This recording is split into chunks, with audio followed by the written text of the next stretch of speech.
Hello, friends. Today's episode is brought to you by From Within Records. Lead Spirit tour dates for March. They're headed east and back. Please catch them in a city near you. They're playing the Rebirth Showcase this weekend, along with today's guest, which we will get into later.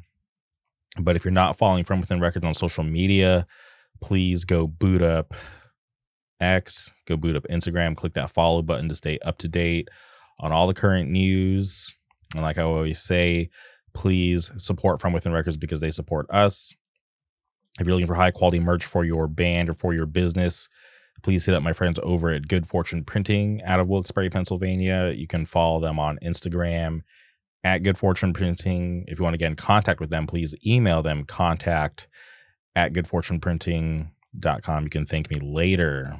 Before we get into today's guest, K-pop is pretty interesting right now. Twice just got announced as the headliner for Lollapalooza, which Tsunami is also playing. So I never thought I would see that. Tsunami and Twice on the same bill, which I think is awesome. So shout out to that awesome lineup. But there's so much new music that has dropped in the past 2 weeks and some pretty big groups. But to my surprise, the group that has killed it, I think, with like all the releases that has happened in the past 2 weeks is Say My Name. And I've been a fan of that group since their debut. And I was definitely looking forward to their comeback because I really enjoyed their debut. So I was very interested to see how they would come back. But if I'm being honest, they blew me away with their single Shalala. And the whole record is awesome front to back. And I was just taken by surprise because, and this is no shade because I like a lot of these groups that dropped, but Le Sserafim was mid, right? The single was okay, but the rest of the record falls pretty flat. Stacy, once again, another mid drop. I don't know what their, strategy is or what they're trying to do. And I get it, right? They probably want to evolve as an artist, grow their sound, but I just think they're still struggling to find a good sound. Because if I'm being honest, Metamorphic was mid, and especially for the first full length, I was expecting a lot, but that kind of turned me off. And then GPT grew on me, but with their latest comeback, I was expecting a lot more. So I was a little disappointed. Like I've listened to it numerous times to try to get into it, but I'm just not really feeling that. So I was definitely surprised about that. NMIX came back. I feel like the NMIX single is probably one of their best singles, but the whole record is okay. Better than Le Sserafim, better than Stacy. So Say My Name, NMIX, and then Le Sserafim and Stacy in that order from the new music that I've been tuning into in the K-pop world, which is very interesting because I thought just with the build up to Le Sserafim, and I get it, they're on a big label, they have a huge budget, so I was expecting a lot more, but I don't know what's going on with K-pop. But this is why I find it interesting because just like hardcore, there's always new groups popping up that are good and bad. But right now, Say My Name just made a huge impact on me. It's definitely going to be in my top records of the year in terms of K-pop because I don't even know how they did it, but they're fucking awesome. But curious about later this month, Kiki is gonna release their album, which is it's gonna be good. Like, and that's a group that I wasn't even interested in. It was like obviously they had some hype because of Starship Entertainment, but leading up, I didn't even pay attention if I'm being honest. And the music came out, and I wasn't even that quick to check it out. Like I remember I watched the music video when I was like half asleep, and I wasn't even vibing with it. But then it just clicked one day. I'm like, oh no, this is actually really, really good. So I'm pretty high on Kiki's new album. So I'm looking forward to seeing how they progress. And obviously, I feel like they delivered with I Do Me. So I'm looking forward to seeing the rest of the album. And there's another group dropping at the end of the month. Who am I can't think of it. I'm like definitely drawing a blank, but there's a group dropping the end of the month. But we'll figure it out. We'll get back to it. But K-pop's always moving. But I'm just very surprised that LE SSERAFIM and Stacy, their comebacks were just not really there. And you know, I used to hold Stacy in like high regard, but I feel just like with every release, I'm liking them less. And I'm saying this with a Stacy calendar right here. I got Yoon looking here. I'll show you guys. We have Yoon. This is my desk calendar right now. It's Stacy. So we're going through the year with Stacy. Last year, I had a weekly one on my desk, but this year we're going with Stacy, but just not that good. So I'm hoping they make a quick turnaround because we're just not really vibing with it. But that's about it for K-pop. But on today's episode, we had to track down our good friend, Andrew Vacante. Plays in a band called Combust. I think back to when Combust was on the West Coast and they just announced the tour, and I had some friends, and this is when I was still booking shows. I had some friends reach out like, yo, I know you're friends with the guys in Combust. You should ask them if they would do an off date because there's a gap in their schedule when they're in Southern California. And this was like right when the tour was announced, right? So this is like already late game if the tour is being announced, right? Because you know dates are already locked in. But I just reached out to Andrew because I've known him for a long time, and he's always been just a stand up guy. And I'd asked him, I'm like, "Yo, you have a date open? We could get you in that program. Like, would you be down?" And I didn't even have to ask twice. They were down immediately, which I thought was great.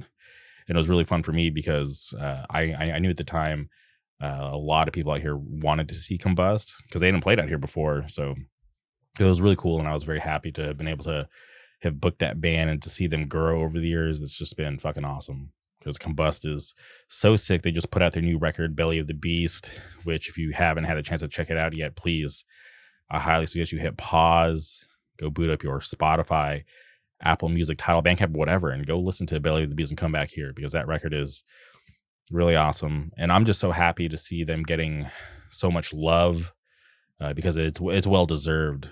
And to just see them just, you know, it's like announcement after announcement. They're just doing, you know, fest here, fest there, tour here, tour there. It's just so insane. Like, honestly, like when we were recording this podcast and I was just talking to them about all the things that they have lined up that's announced, it was just like, holy shit, like you're doing this fest, that fest.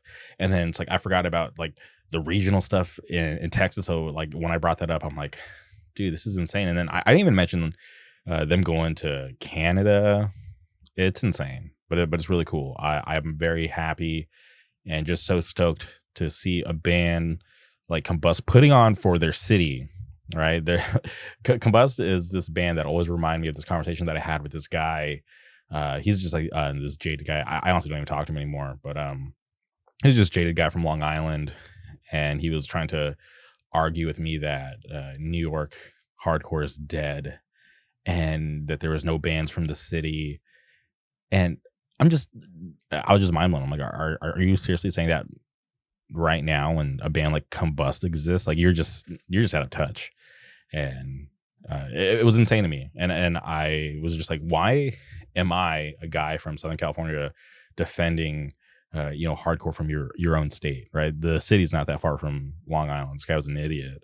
But whenever I think of Combust, I think of that funny conversation because it just blew my mind. I'm like, how could you claim to be a hardcore kid but not be in tune with what's going on not that far from you? So Combust is awesome.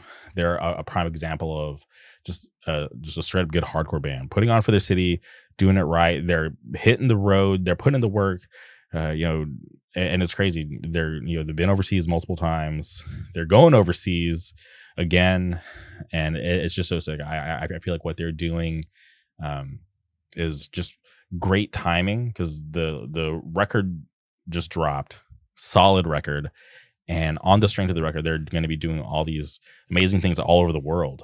And I just feel like they either got really lucky with the timing or, they're just, really smart. But I really am truly happy to see them having great success because, like I said, it's well-deserved.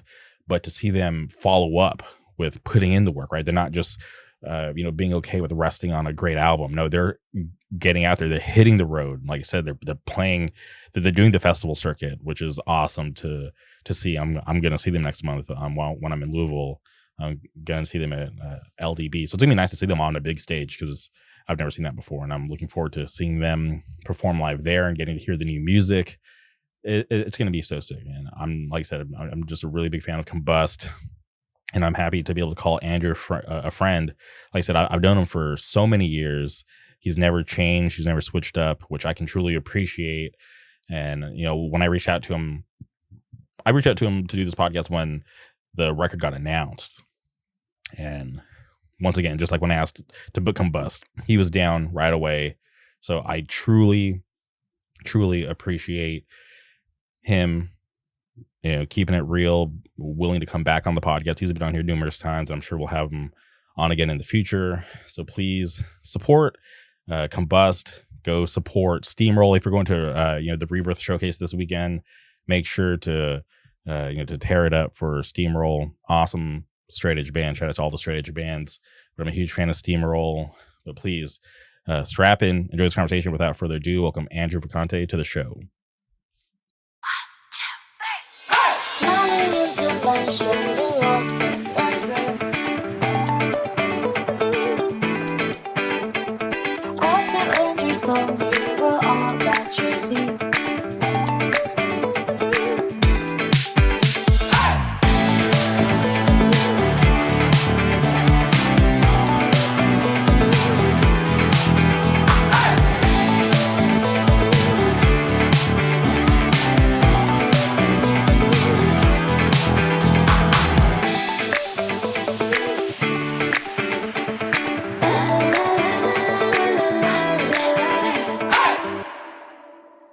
And we're recording. Welcome back to the podcast, Andrew. How's it going?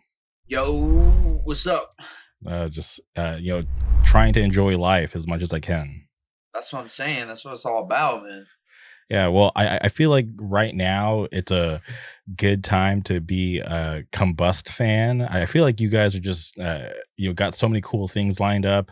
The new record just dropped. You have all these shows lined up. So I think right now is better time than any to be a fan of Combust. Yo, I hope people are rocking with everything that we're doing right now, because I'm putting a lot of fucking effort into booking these tours. So I hope they're fucking excited. Yeah, and for me, for being a long time fan, I feel like the love that you guys are getting now, I feel like it's like well deserved, because I've been able to see you guys from the beginning and just kind of like gradually grow, and I'm just happy that here in 2025 it feels like people finally like the bigger audience like gets it and like realizes like, okay, Combust is like awesome and legit. Thank you, bro. I appreciate it. Yeah, you've been down since day one, so you already know. But yeah, it's been a long ride. If more people are fucking with this record this time around, that's cool. It's been fun regardless. So 100%. And it's kind of a trip to think too that it's been like about 3 years since the last record. Yeah. But I honestly was thinking about that too. I was like, damn, usually it's like most bands do the whole like 2 years max, and then but like, I don't know, man. Sometimes you need that extra time. Put more love into it. You know what I'm saying? Yeah, I was just tripping out because it just seems like you guys have have stayed busy, but it just didn't feel like 3 years has really passed since the last record. So I was just tripping out when I was thinking about it today. Oh yeah, that is a factor to it as well. Like we were just like doing so much since the first LP dropped. I feel like we were just kind of like on constant go mode. You know what I mean? Yeah. Like we did Europe mad times. Like we did Japan. We did a bunch of US tours. We were just kind of doing that. So now we're just doing that next trip around for this one. And is there like a certain point where like, okay, like we've been doing this band, we just put out another live, like we're going to hit it hard? Or was it just by chance that you guys had, gone to Europe multiple times? You guys did Japan, like you'd mentioned. Well, I mean, it's funny you say that because, like, when Another Life came out, I was still doing like my full time job. I used to drive dump trucks for a union, Hmm. and then kind of like simultaneously, a couple, I want to say like a month or two after Another Life came out, uh, there was disputes with my fucking boss, and then and then I ended up getting fired from that job, and then like Another Life dropped, and like kind of like was gradually picking up steam, and then like kind of we got all these offers to do this tour and that tour, and like I just kind of saw the opportunity as kind of like everything falling into place for that moment of my life moment, you know what I mean? Like everyone in the band was ready to go, and they were just like, yeah, fuck it, let's do it. So it kind of just lined up like that really well. So Combust is your full time gig now. I wouldn't call it a full-time gig because I mean everyone else, like, we all have jobs. Hmm. Like, Alex does his graphic design shit, and then Dave works at a store, and then Peter has his like side hustles, and Eric has a full-time job that, like, he works on crazy like blueprints for lighting and engineering and shit like that. But like we all just kind of make it work. So I mean we all have jobs, but we make it work to the point where Combust does as much as we do. You know what I mean? Yeah, because like I said, from Another Life to now, it just seems like you guys have just been kind of like just stepping on the gas, just with like the crazy tours. From like just 2024 was crazy, but I feel like 2025 is shaping up to be even crazier. Yeah, I mean, I just wanna take advantage of all the opportunities that we will and can get, like, while we can do it, you know what I mean? Like, hardcore is, like, for most bands, I wanna say, from what I've seen for the majority of my time being in hardcore music, like, not every band has the staying power, you know what I mean? Hmm. So and I never started Combust with the intention of, like, it being a full-time band, like, that's not what I do music for. You know what I mean? So again, if we have the opportunities coming in, I'm gonna take advantage of those as long as I can have them. You know what I mean? Because it could be gone fucking tomorrow. Like in a month, people could be like, I don't really care about the record anymore. You know what I mean? And that's fine. That's cool. Like if I can fucking see some dope places with my boys and play some dope shows, like, and that's all I get out of it when Combust is done, then that's cool. That's it. I'm down. Okay, and I really like that tour that you did overseas with Terror and Nasty. I thought that was just like a crazy lineup because obviously Terror, legendary band, but for people who may not be familiar with Nasty, they don't get to make it to the States that often. But I fucking love that band. They're crazy. Yo, that tour was such a dope experience on like all levels. Like the kind of shows we played, like the experience of hanging out with everyone, just like being in Europe for that long. It was like it was dope. It was life changing for real. It was awesome. And how do you prepare for something like for that's going to be like that long, especially like overseas? I've never done anything that long overseas, so it was definitely a little bit of like I was a little nervous going into it, but I was like more excited than nervous. You know what I mean? Uh, I've done a million US tours where it was like fucking 50 days. So I was like, I'm a type of guy where I can do touring standing on my fucking head, like in any condition. Like I don't care, you know? Hmm. Um, but for this one, it was cool because I was so used to doing Europe where like we don't have time to see all the dope shit in other countries and like cities and stuff. So for this tour, since it was on a bus, like the dopest aspect was being able to wake up in a new spot and like just explore all day and then come back to the venue, play the gig, do it all again the next day. Um I think now knowing what I know for bus tours and shit, I'll say I'm gonna pack lighter next time. Okay. I packed way too much, but there was so many of us on the bus, so like space is limited, you know. Okay. Well, hell yeah, that's cool. And then you briefly mentioned going to Japan. That's like like a dream of mine. I haven't been yet, but I plan on going later in October. But I'm just curious Yo, about like what your experience was like going out there. And did you ever think Combust would like make it to Japan? I never thought like I'd be in Japan at all in general my whole entire life, minus regardless Combust.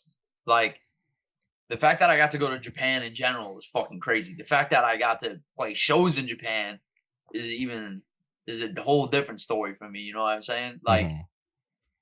situations like that, like that's the moments where I feel like insanely blessed that I get to do shit like that. Like that's again another life changing experience. Like seeing Japan and like hanging around people out there in the hardcore scene and like being treated so fucking nice by all them.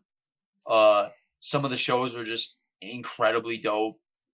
Uh, just the memories that we made there, and like, again, like the way that we were treated by everyone. Like shout out Hideta, and EXC. Like those people like took us in like we were family, man. Like it was dope.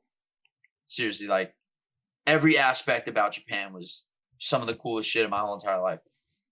Yeah, I feel like whenever I talk to anybody that's in a band that gets to travel to Japan and play shows, I've never heard anything bad. It's always been very positive. Because I mean, there's no way that it could be negative when you're a person like us involved in hardcore music, right?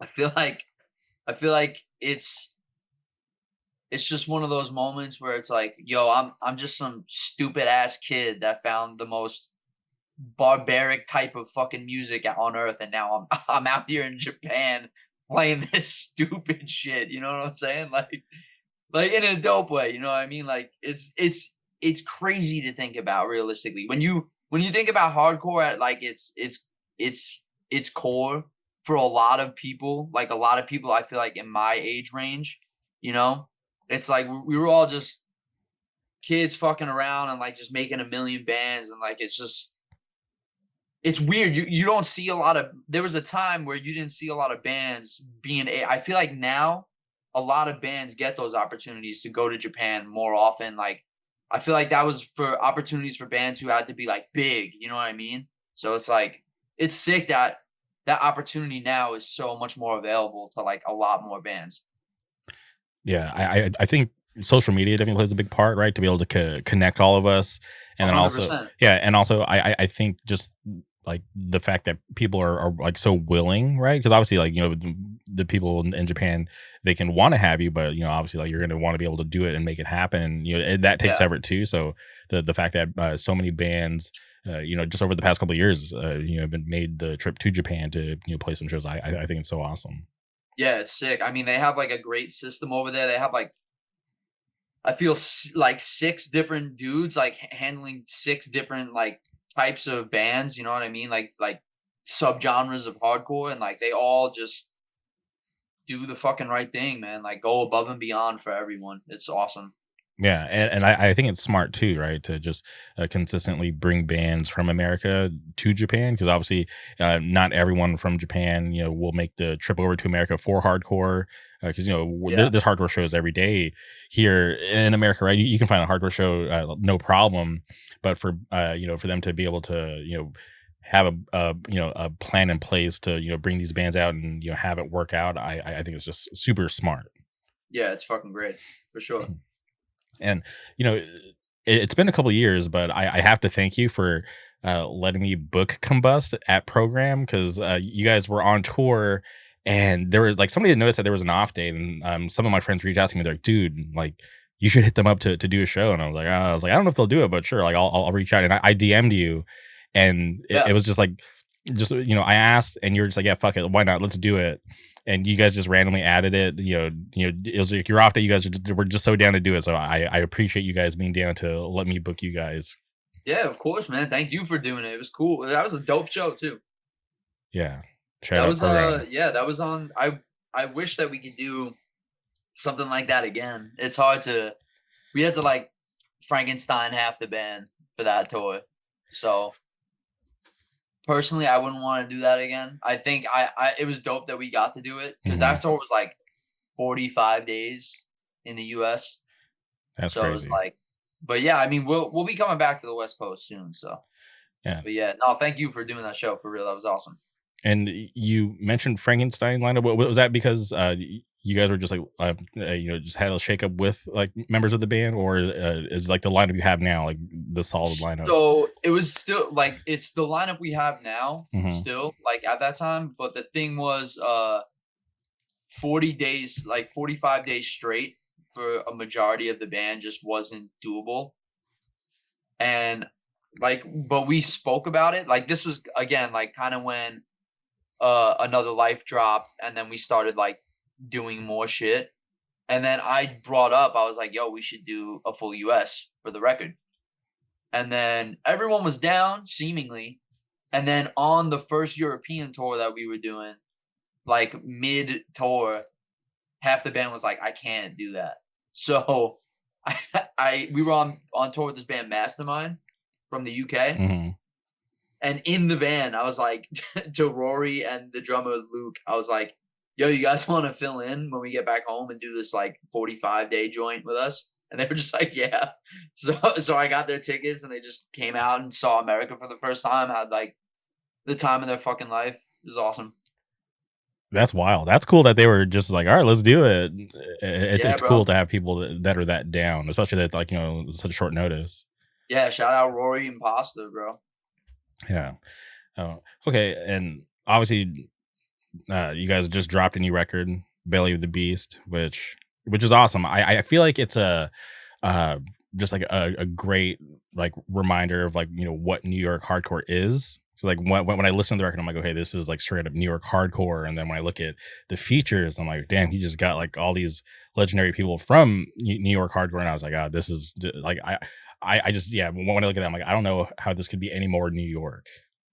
Well, thank you, bro. It means a lot. I appreciate it. I mean, fucking the way everything came together. I mean, I think for so long, Combust wanted to be the band that was like we like New York needs a band. So when you say something like that, that means a lot. I mean, I don't obviously we don't like go out of our way to constantly try to be like, God, dude, like New York style stuff. I think that's just how it organically happens. But yeah, I mean, I do want to be a band where people can like where people in New York could look to it and be like, that is the New York hardcore band. You know what I'm saying? Like, and as far as like all the features, I mean, that just ended up being people who rock with us, and I can call friends. You know what I mean? Like, yo, Cheeky from Demise, I ended up.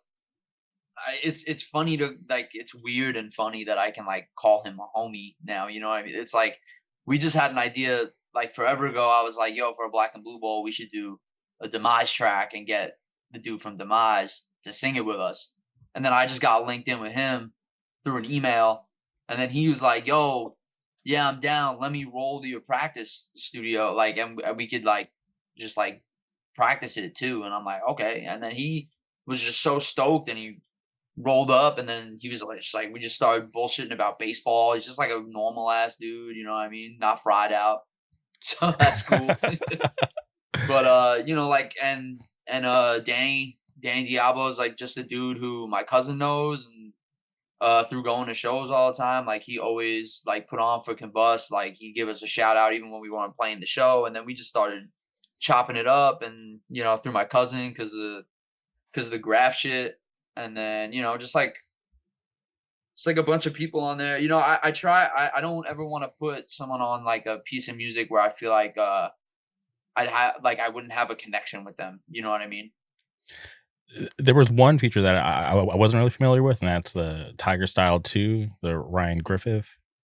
That's just my best friend of all time, and he's a Staten Island dude, and the song is about Staten Island. So I was like, and he sang in a band that I played drums in a while ago. I mean, we've been homies since over 10 years now. So Okay, because I was looking him up, and I'm like, this guy is obviously he's been around because I was looking at all these like photos that he was tagged in, backtrack stuff, and I was like, okay, this guy's definitely been around. And obviously I've seen photos yeah, of you two together, but I just wasn't really familiar with who he was. yeah. Used to do merch for Backtrack. Used to be a great diver, but then he got old and lazy, so now he don't do that no more. Shout out Ryan. Shout out Ryan. Yeah, and then obviously with a little more like the modern features, obviously you got Scott Vogel, who's Yep. just a straight up legend. I love Scott Vogel. Straight up.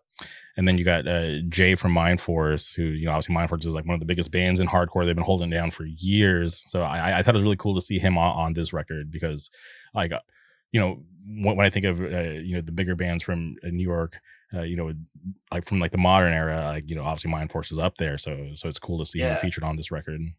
I'm actually surprised that he wasn't on a Combust song sooner, because that's like someone who I consider like one of my closest friends through meeting through hardcore. You know what I mean? So shout out Big Unk J. 100%. And I'm always like, obviously like the record's still fairly new, so I'm always like toying around with like, oh, like what's like my favorite track, and like it started off with Truth Hurts, but then like today just something with like Everyone's Enemy just like clicked with me. I'm like, wow, I was like, listen to this song is like I feel like I haven't like related to a hardcore song like like so much like in such a long time. So like when I listen to that track, I'm like, dude, this is like, these lyrics are crazy. See, that's the shit I love, man. Like, if I can make that connection for someone, like in that kind of way, like I did my job. You know what I mean? Like that's what means a lot to me. Like lyrical content. If you connect with one of our tracks like that, like that's all I need right there, straight up.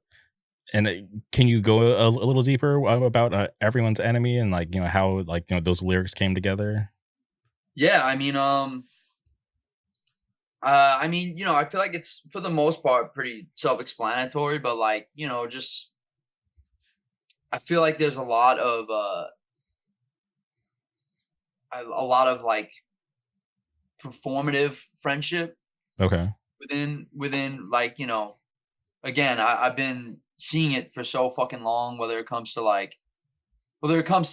people trying to further their career for their band, and they just like do all this like empty fucking handshaking bullshit, you know what I mean? Just to like be on a level with someone that they don't even really respect. Honestly, they just want to be able to call them an acquaintance so they can get to another fucking place, you know what I mean? Or just like people essentially sacrificing what they truly believe in just to, again, have like a friend of status, or like everyone just tries so hard to be chill with everyone, and like they just write off everything that they actually believe in, or like their actual opinions on shit, just for like a fake smile and wave type shit, you know what I'm saying?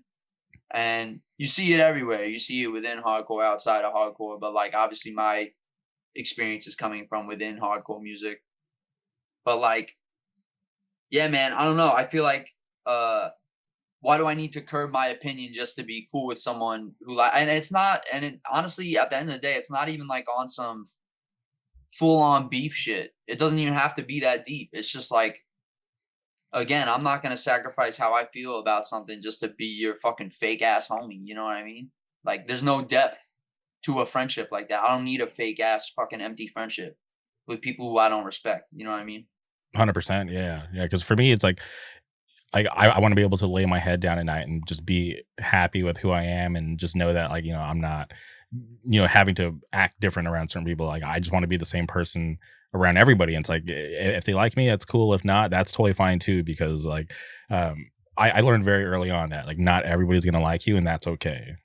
100%. I think it's weird if everyone wants to be liked by everyone. Like if you're liked by everyone, you ain't really being yourself, because there's no way that everyone can like the same type of person, dog. It's Yeah. not gonna happen that way.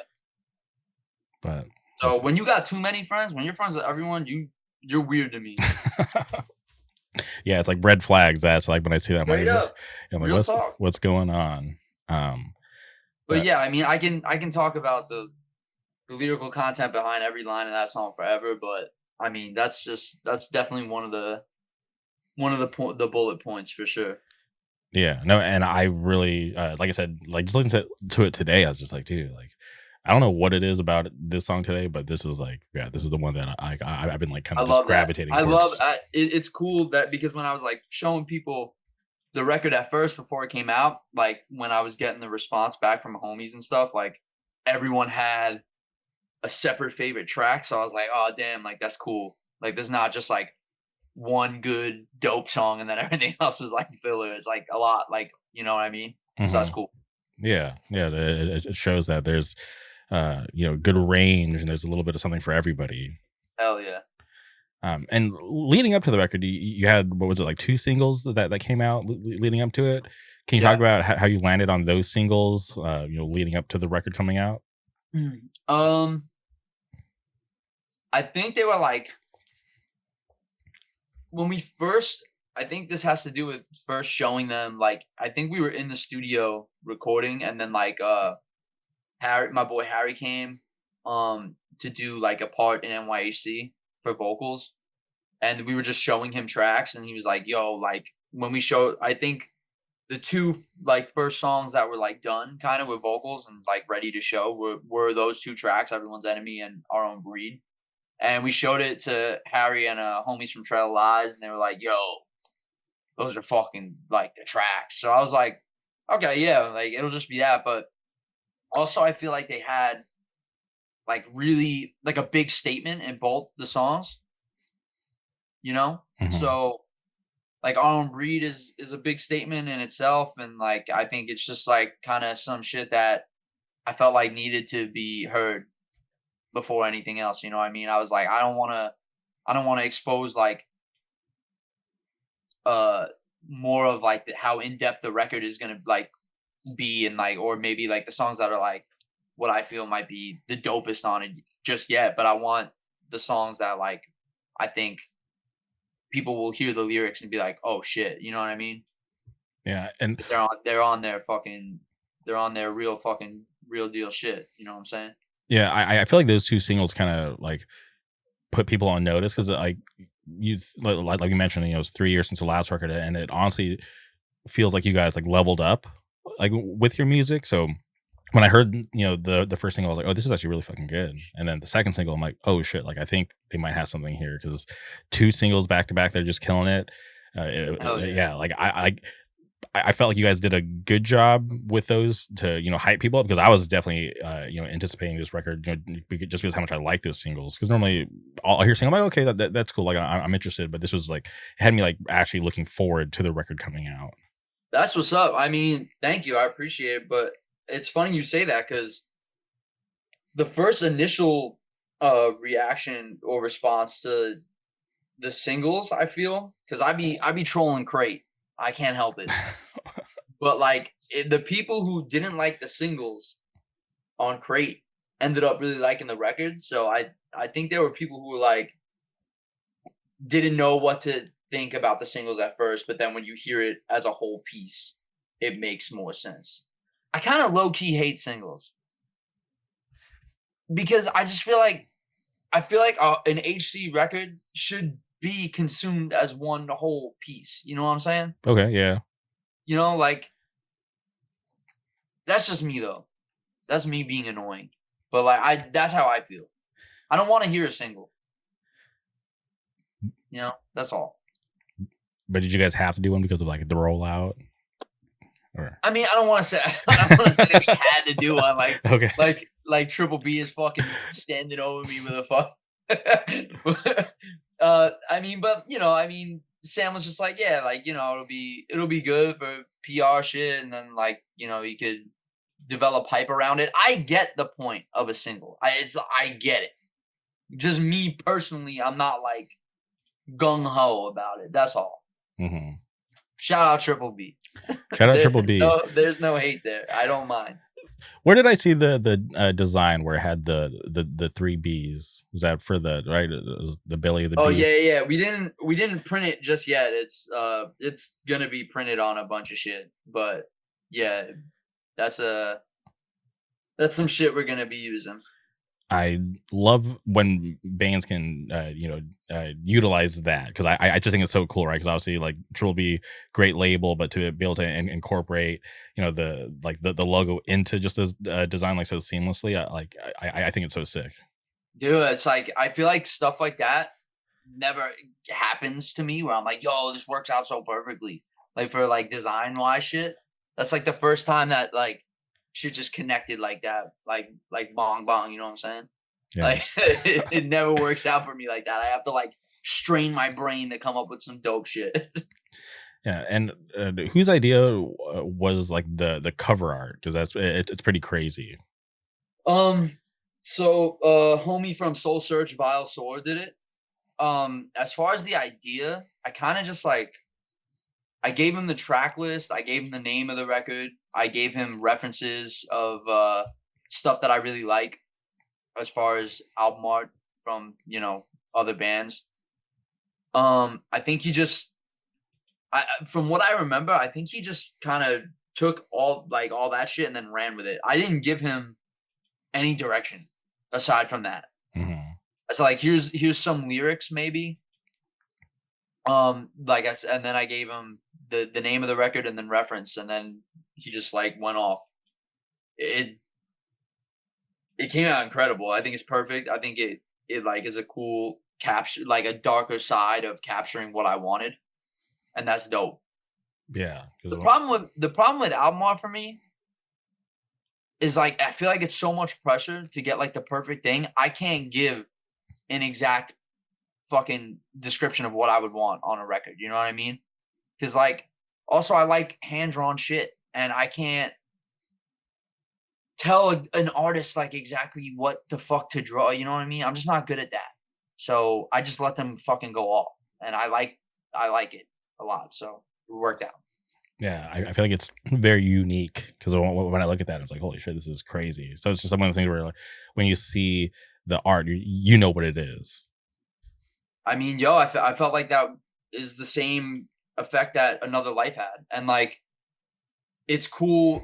What was cool about Another Life was that like I feel like that's not typically what you would see from a New York hardcore band as album art. Hmm. So it's like the cover is kind of giving you something like, oh, what could this even sound like? And then you put it on, it's just like the most NY shit. You know what I mean? And then it's kind of like that for Belly of the Beast too, but like on a different spectrum. You know what I mean? Yeah. Uh, for your merch, like I noticed, like I can't remember which tour it was, but and you posted something today with like a clown on it or like a jester, and it seems like you guys are Yeah. like really like leaning into that kind of stuff. Can you talk about why? Well, the Jester was always a thing that we've been doing since like forever ago with the big game stuff, and then like Chris Wilson did the original Jester in like 2021 or some shit. Hmm. And then that kind of just became like a thing, like our little fucking mascot guy. But I mean, truth be told, I honestly would just like send Killing Time shit, and he probably just got it from the raw deal card guy, and then we just kind of made it our own little thing. Um, so the new one that we just posted is just our homie Dewey doing his kind of own rendition of it. We've had like a bunch of people do their different renditions of it. Even on the back of the LP is Chris Wilson's new rendition of the Jester. So like we've been using that for a while, kind of. Just like a thing. I like it, and shout out Chris Wilson. Yeah, shout out. Where is Ikulu? Please come back. Who the fuck knows, man? Yeah, but Burning questions of this life. but super talented artist. I Yeah, love what he's done. I've worked with him in the past, and really nice guy. 100%. Yeah, so you have a record release show coming up in about 12 days from today, Mhm. which is nice, right? Because I always think it's weird when bands will put out a record, but there's no record release show. I'm like, that's like a golden opportunity to do something fun. Yes. That I mean, I would never I would hate to not have a record release show. I feel like it's mandatory. Yeah, and the flyer is crazy too, done by your friend Dewey as well. Yes.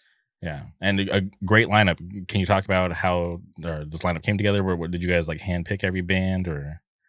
Yeah, I mean, so I mean, I book shows in New York, so I mean, I wouldn't have it any other way than to just book our own record release, you know. So, all for all, Syracuse homies, we toured with them to FYA.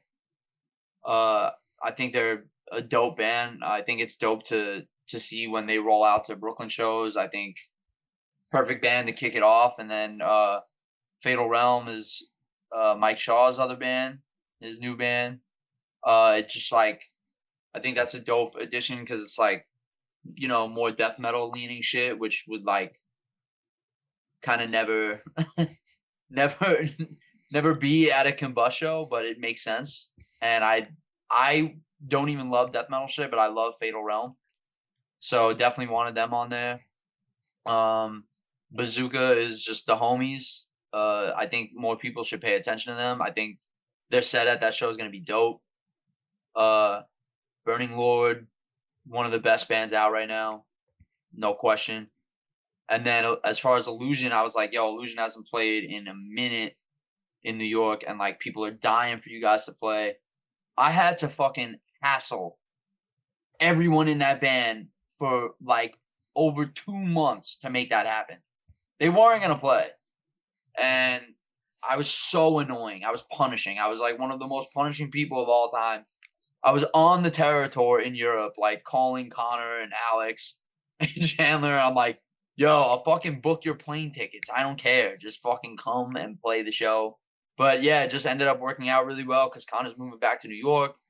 And then Alex is going to be playing a show in like Philly or DC with Fury that weekend. And then Chandler just needed to come out from LA. And then Mike lives in New York. So it just lined up perfectly after I annoyed the shit out of them. So Well, I'm sure a lot of people are happy that you did because like so many people love that band and they don't do that much these days. So it's cool to see them on a flyer.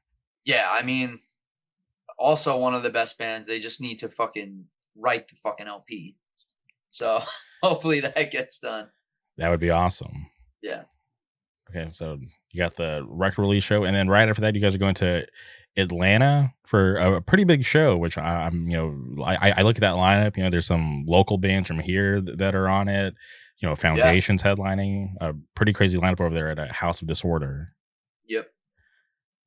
Are you stoked to make it out to ATL and play with all those crazy Yeah, I bands? mean, we haven't played Atlanta since I think the Magnitude tour, so that'll be cool.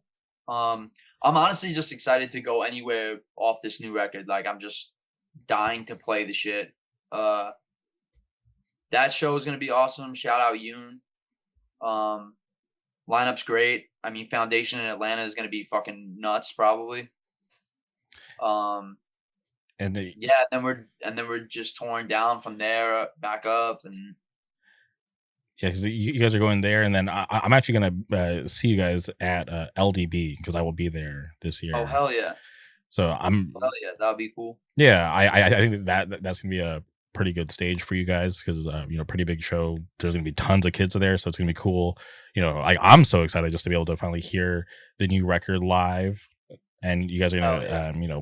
obviously playing some dates with Echo Chamber, which is cool. Yo, I'm mad excited. One of the best current bands right now. Yeah, Um, yeah, like, and then we're going down to Florida before we meet up with them. Going up to play UB. Then we do Echo Chamber dates. Yeah, and then like a week and a half in between that, we go out to back to fucking Midwest, and then we do like in Indiana and a Cincinnati show, I think, and then LDB in between mhm. there. So I've never been to LDB. The fest looks fucking crazy. I feel like that's a fest that leans more to heavy bands, so I'm very interested to see how we're gonna be received. But either way, I'm excited. Yeah. Last year was my first year there, so I'm excited to go back for the second time. But I just feel like just the strength of the music, people are gonna show up for you guys. Oh yeah. Hey, I hope. Fingers Well, crossed, bro. well, there'll at least be one, so I'll be out there. That's hey, as long as you're there, bro. That's all I need, brother.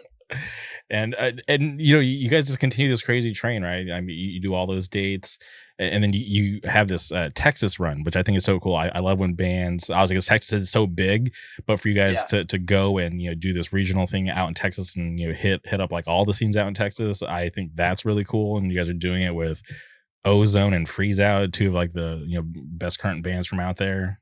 Bro, Ozone, so good. Every time I see Ozone or we play with them, I'm like, God damn, bro. Like the energy is just so fucking sick.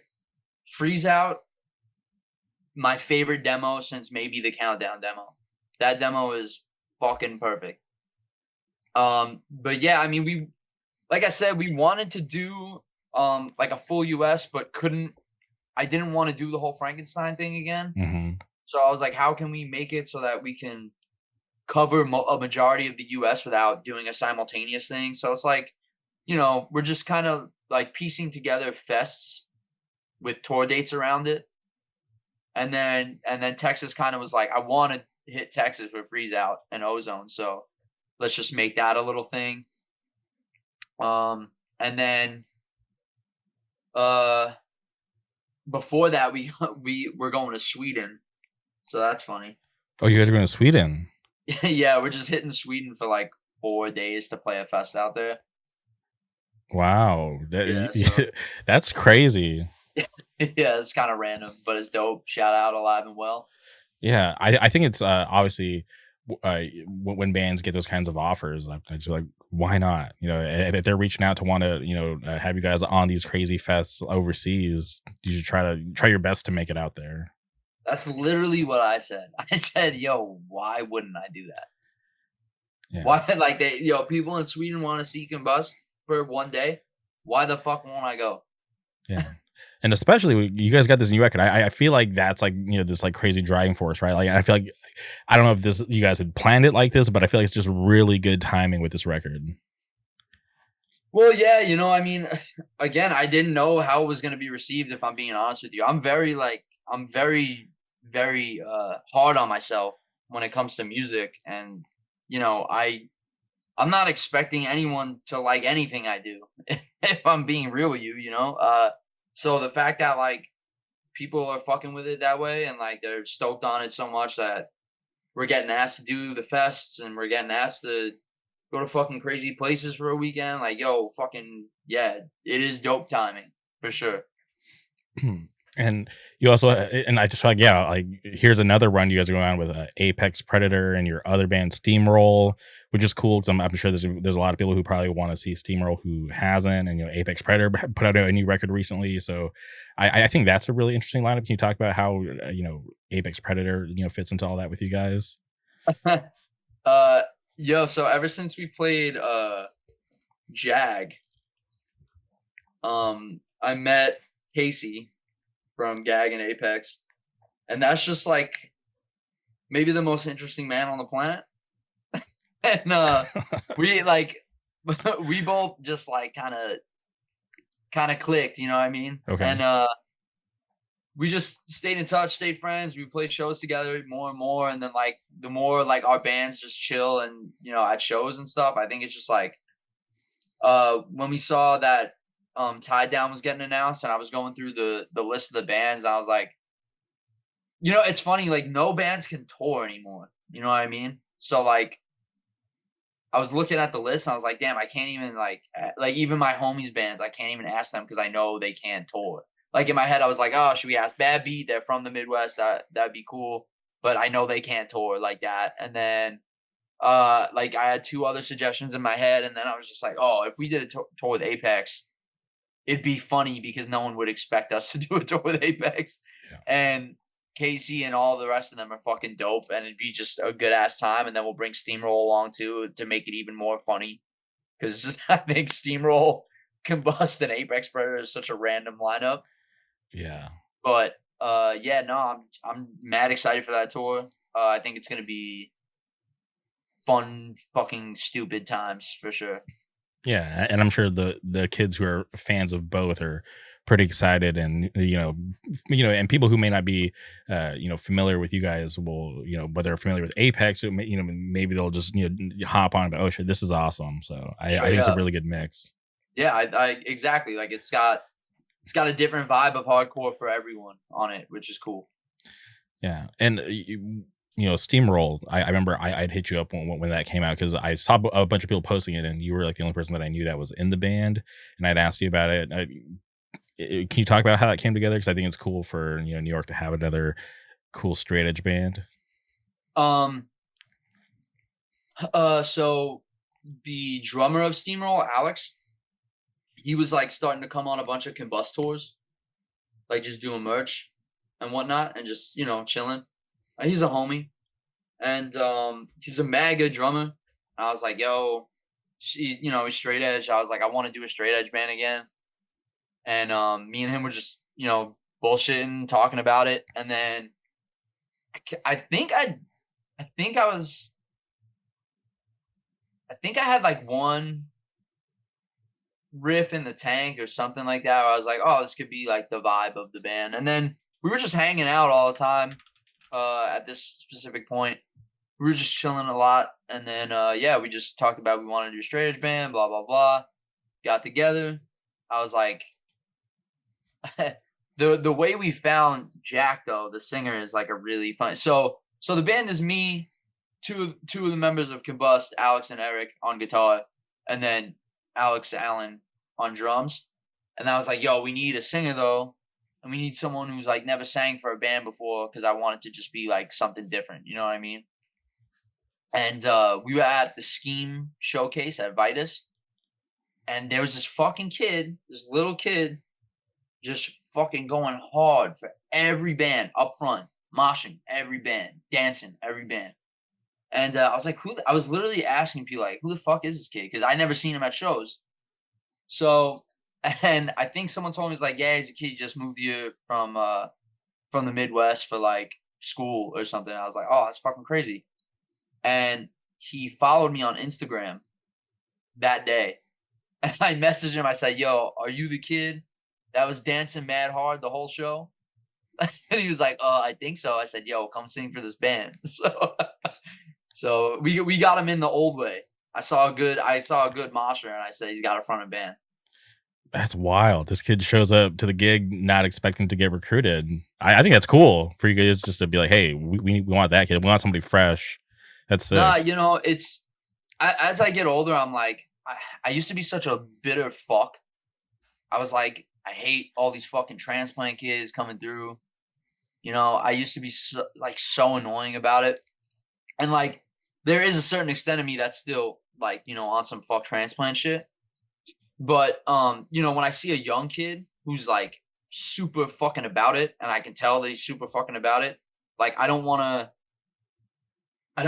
dismiss that or like make him feel unwanted and shit. And like, I think it's important for someone who's fucking like 17, who's, doing it the right way, isn't like, isn't a little fuck, just knows what's up. He's supporting, he's going off. Like, I think it's important to nurture that shit. You know what I mean? And I think it's cool that like he's found his own little pocket of like this scene that he moved into. You know what I mean? Like, it's dope. I love seeing it. I like that he gets to have a cool experience, and I can like be there for it. You know what I mean? I used to be like so fucking annoying about it, but now it's important, man. Like, you don't want like a younger kid's experience on hardcore to be whack because some older fucking jerk off is like mad because someone went to college. You know what I mean? It's just so stupid.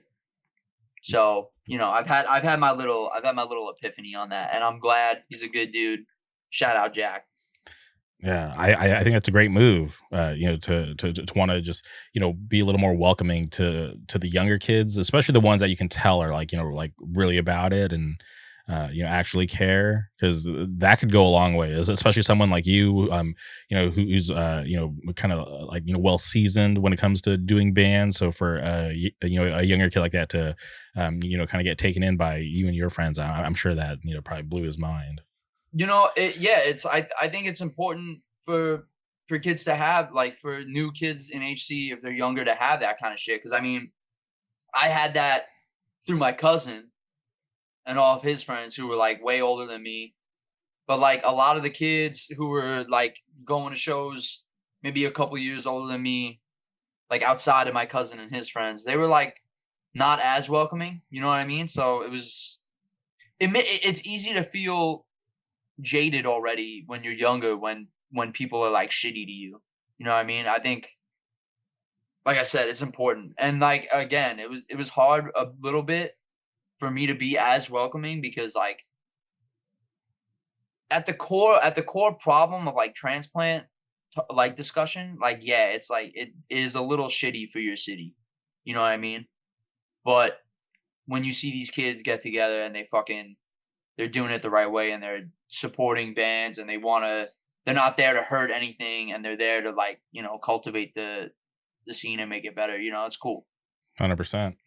And pretty big show upcoming for Steamroll. Shout out Rebirth Records. You guys are on the first Rebirth Records showcase weekend, which I think is really awesome. Crazy lineup. Yo, I'm mad excited. That's gonna be dope. Shout out Bob. Unfortunately, I have to miss the first day because of a wedding, which I've never been more heartbroken about missing Breakdown and Underdog. But the second day will be cool too. So Yeah. Well, I'm sure they'll play again, and hopefully, obviously, weddings are fun and important. So you got to make some tough choices. nah. Wedding's good. It's good to see your friend get married. Whatever. But day 2, you'll be there. So check that. Yeah. So I have to go to a wedding in Virginia. Okay. Shout out Justin. And then, so that's on Saturday, and then I have to immediately drive back up so I can make it in time for Steamroll set. Oh, so you're gonna show up like midday. Yeah. Damn, that's a little stressful. Yeah. I mean, the things we do for hardcore, you know what I'm saying? Yeah. You got to make it work. It's the love of the game, bro. Okay, well, I was very excited because more recently, Sand and Fury dropped their first announcement, and I remember they had mentioned like, oh, like there's only like 6 bands that have played the fest before, and I'm like, oh, that's a pretty cool thing because I feel like there's so many modern day bands that have played the fest, so for them to kind of have to get creative and reach out to bands that haven't played the fest before. I was just like really curious to see like who they would get. And I was like pleasantly, surprised seeing the lineup, and seeing you guys on there. I'm like, damn, they just like, here they are again. They're like doing all the, awesome shit this year. But once again, I'm like, it's perfect timing with that record. But seeing you guys on that lineup, I was like, oh, this is so cool for them. I'm so happy for them. Can you talk about, what it was like to, get asked to play and how, how you're feeling about playing the fest? We're doing the fest circuit this year. we're exclusively hitting every single hardcore fest. Nah, it's dope, man. Honestly, that was I think that was like the only fest that we haven't gotten asked to play. Mm-hmm. Like that I like. I mean, because LDB Fest is like still somewhat new. Mm-hmm. So like as far as the fest that like me coming up as a kid was like, yo, I can't wait to play this fest on one day. That was the last one where I was like, yo, I want to play Sound and Fury so bad. So yeah, it was dope to finally get asked. Shout out Martine, Madison, Riley. The lineup is cool. It's like it's different, which is cool. Like I feel like so many fests now, like what can you do? You know what I mean? You have to book the same bands that everyone just wants to see and that are big. So like every fest kind of ends up being the same kind of like headlining bands kind of a little bit, you know what I mean? Especially at a time where if there's a big reunion, so like all the fests are going to have that, which I get. I mean, I'm not hating on it. It just is what it is. But Sound and Fury is got some different shit on it, so that's cool. I hope, again, same kind of thing as LDB. I hope us playing that humongous fucking stage and that fucking big ass fucking outside amphitheater shit will like translate well, and I hope it's cool. I'm excited about the Trash Talk set. It's been a minute since I've seen Trash Talk. Forced Order reunion is gonna be sick. Project Pat playing is fucking crazy. That's insane. I mean, playing with I wonder if we're gonna be on the Knock Loose day. That'll be funny. Just because like those are some of my oldest friends, and I think Combust has only played a Knock Loose joint like once, and it was at Webster Hall. And when we played that, it was fucking nuts. So, but it's cool to see where Knock Loose is at now, and it's like wild. So, you know, full like that's like kind of like a full circle moment for homies, you know. Yeah, they're like one of the biggest bands in hardcore, if not the biggest. I mean, they've in my personal opinion, I feel like they've transcended any type of underground. You know, like they no longer are even considered in the realm of hardcore because it's just like that they don't they can't hold the space anymore. Like they're at the fucking Grammys, you know. So it's like, Yeah, I saw videos of them when they played Coachella, because I went like the Saturday and they played the Sunday, so I didn't get to see them, but I saw videos and it looked like it was just a knock loose show inside of Coachella because Coachella is like a giant festival and you'll get people just like we're just kind of yeah, wandering around checking out random bands, which is cool. But just like the amount of people that were inside this like tent to see them, I'm like, holy shit! Like, I don't know how they did this, but this is fucking insane. Like, I've never seen anything bro. like I it. mean, anytime anytime they're in town and I'm like, yo, I'm gonna pull up and chill, and like how I've seen the progression over the years, like each year how it gets more and more insane. I'm like utterly mind blown. I mean, it's fucking nuts, bro. Like kids are fucking obsessed. Like seeing them at fucking Madison Square Garden was like fucking weird, bro. It was crazy shit. But like, yo, shout out again. They like transcended to another level of heavier music and like it's dope for them. Do your thing, bro. Yeah, I think that they're just one of those bands that kind of just like reminds everybody, like, yo, there's no ceiling to this. I mean, yeah. I mean, obviously they have made like a fucking. I feel like for bands like Turnstile and Knock Loose and it's just kind of like one of those lightning in a bottle moments. And if people fuck with it, like if they fuck with it in a certain way that's different from everything else, it's like kind of like once in a lifetime heights to achieve. Like who would have thought Turnstile would be where they are right now? You know what I mean? Yeah, It's kind of like it's the same kind of shit. So respect, because that's just crazy. Yeah. I feel like for anyone who's involved in the scene, like we gotta appreciate those bands because bands like that don't come around that often. It's yeah. Again, like I feel like I'm just like repeating the same shit. I keep saying, but like it's something that you don't see ever again. Like I said it already, but who would have thought when you saw a Turnstile play for free in Charm City Art Space in 2013 that they'd be again at the Grammys? Like it kind of makes no sense. It's kind of like just like the lottery ticket type deal. It's like what made people set it aside from everything else. Obviously the music's good, but like there's just an energy around it that made people gravitate towards it, and like that's just something that you can't recreate or try to do when you start a band. Like you can't do that, and they didn't do that either, and that's what's cool about it, Yeah.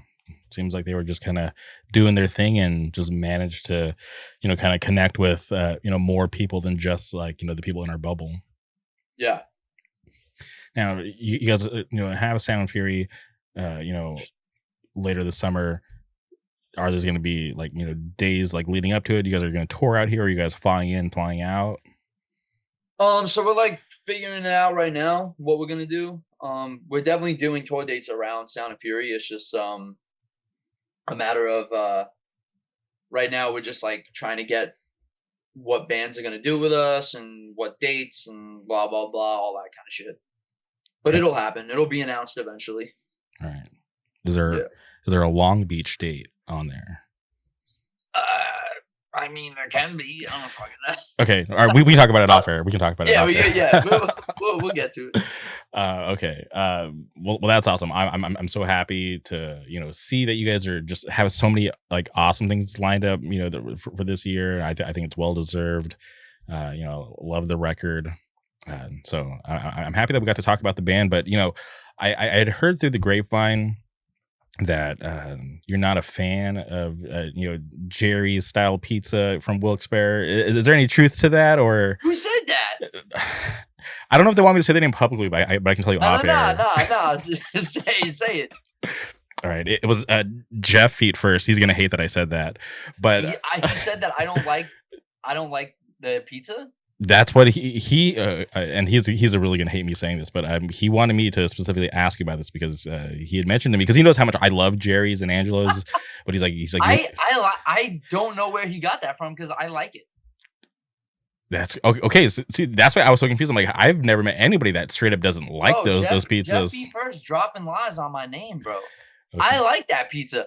I think he might confuse the story because Peter in Combust is like, I don't really care about it. I think he might have mistaken it for him saying that. I like it. I make it a point every time we go out there to make sure we get Wilkes-Barre pizza.